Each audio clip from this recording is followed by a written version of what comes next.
বিসমিল্লাহির রহমানির রহিম। বাংলাদেশ জিন্দাবাদ। বাংলাদেশ জাতীয়তাবাদী দল বিএনপি জিন্দাবাদ।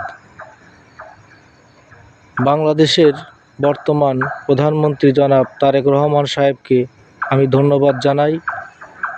তিনি প্রত্যেকটি কাজ নিয়মের মধ্যে থেকেই করছেন।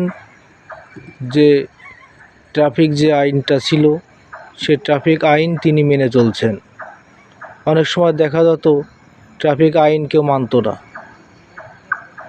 সেই মানাটা আমাদের প্রধানমন্ত্রী তিনি নিজেই সেই ট্রাফিক আইনটাকে মেনে দেশের মানুষকে আজ তিনি দেখিয়ে দিলেন যে আসলেই আইন সবার জন্যই সমান।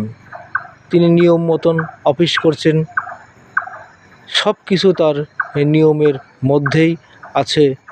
ধন্যবাদ জানাই আমার এই মহান নেতাকে।